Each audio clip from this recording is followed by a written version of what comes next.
Alrighty, yo, what is going on, everybody? It's your boy, Mr. DDG94 here. Oh boy.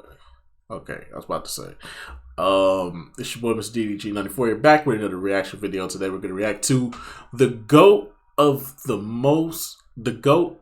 NBA's most stacked decade. I wonder what this could be. Without further ado, let's check it out. The GOAT, greatest player of all time, a debate which has been percolating around various NBA hot stoves for the better part of 60 years, and generally the individuals who owned each decade, beginning in the 1960s and running all the way until today, are the players most commonly found in these top 10 conversations and GOAT debates. The 60s were a battle between the individual force that was Wilt Chamberlain and the ultimate leader and winner the sport has ever seen in Bill Russell, while the 70s gave way to the most competitively balanced, parity-ridden decade in the sport's history, with Kareem emerging as that decade's best player. The 80s, meanwhile, would give birth to two of the greatest dynastic teams of all time, led by two of the sport's greatest players ever. But the decade of the 1980s was about so much more than just those two players, as this 10-year span would see arguably the biggest collection of all-time greats and great teams that any decade in league history produced before or since.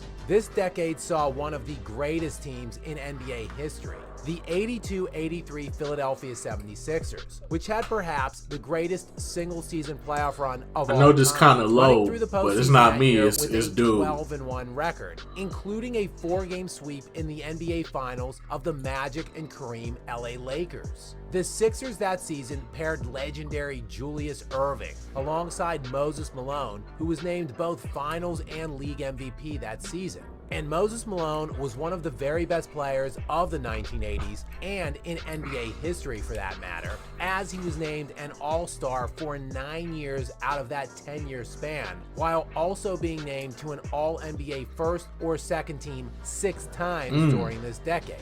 He averaged 24 points and 13 rebounds a game for the 1980s, and his 18,491 points are actually second most of any player during this 10-year span. And nope, it wasn't who you might be thinking that led the decade in points scored. It is the criminally underrated Alex English, who averaged 26 points per game, 5.5 rebounds, and 4.5 assists for the 1980s, while leading all scorers during this 10-year span with 21,133 total points. English made an All-Star team 8 times during this decade, while being named to 3 All-NBA teams. The 80s would also see the rise of the bad boy Pistons at the end of the decade, and behind legendary point guard Isaiah Thomas, Detroit went to 3 consecutive NBA Finals in the last 3 years of this decade, doing it from the powerhouse Eastern Conference. Isaiah was the catalyst of a team that won back-to-back championships and falling short of a likely three-peat only due to Thomas's severely sprained ankle in Game 6 of the 1987-88 Finals, a series the Pistons still took the Lakers the distance, losing by just 3 points in Game 7.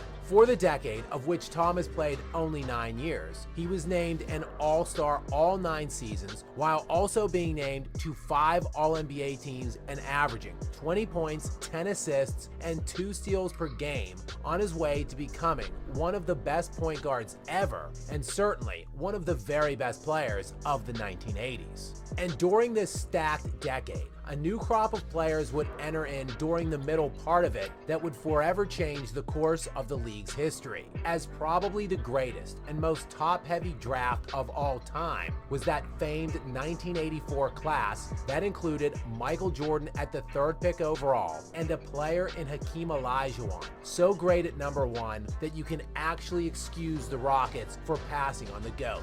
This draft also included Charles Barkley and John Stockton coming off the board. And while Hakeem and Jordan wouldn't really come to own a decade until the next one, since they each only played 6 of the 10 years of the 80s, Jordan certainly would make a resounding statement during this decade. as he was named an All-Star in all 6 seasons, even his rookie year, while producing gaudy individual statistical averages for the decade of 33 points per game, 6 assists, 6 rebounds, and nearly 3 steals. Dang. The 32.8 points per game was easily the highest scoring average in this decade and is actually the second highest for any decade ever, behind only Wilt's average during the 1960s. Jordan was named All-NBA First Team in 4 of the 6 years he played in during this decade, and All-NBA Second Team in just his rookie year. He was also named All-NBA First Team Defense for 3 straight seasons to end the decade of the 80s, while leading the league in scoring for the final 4 straight years from 1986 to 1989. While Jordan totally dominated this decade from an individual standpoint the years he actually played, he only played half of the decade, as he was drafted in '84 and then missed what turned out to be nearly his entire second season, playing only 18 games after breaking his foot early in the 1985-86 season. And during the 5 full years he actually played in during the 1980s, while lighting the league on fire from an individual standpoint, none of that translated into team success. Not until the next decade of the 90s, that is. Now, as great as Jordan was individually, this decade obviously comes down to 2 guys. The guys that revolutionized the league at the time and put the NBA on the map during the 1980s. Bird and Magic. Magic and Bird.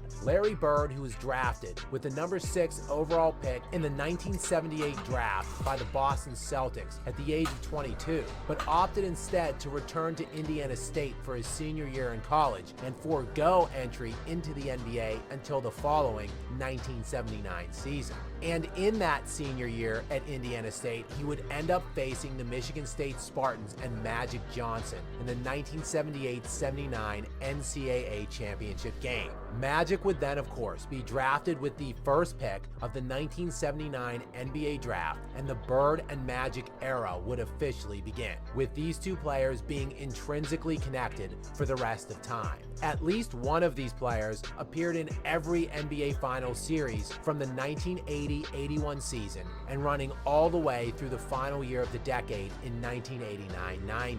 And the 2 combined to win 7 of the 10 championships in this decade, with Magic winning 4 and Bird winning 3. Magic was named First Team All-NBA 7 years during this decade, while Bird was First Team 8 times. Bird was also named All-NBA Defensive Second Team 3 times during this decade, while Magic led the league in assists 4 times throughout the 10-year span of the 80s. While Bird was individually better during this decade, Magic won more, though he realistically also had the better team, which is why this decade is one of the toughest calls of them all. And while Bird played with perennial All-Stars and multiple Hall of Famers, there is no denying that the 80s Lakers is likely the greatest team ever assembled, with 2 consensus top 6 or 7 players of all time paired up with another top 75 player in James Worthy. And look, even Bob McAdoo played 4 seasons in the 80s with LA and won 2 titles with them, who McAdoo was yet another top 75 all-time player. The consensus when ranking these players all time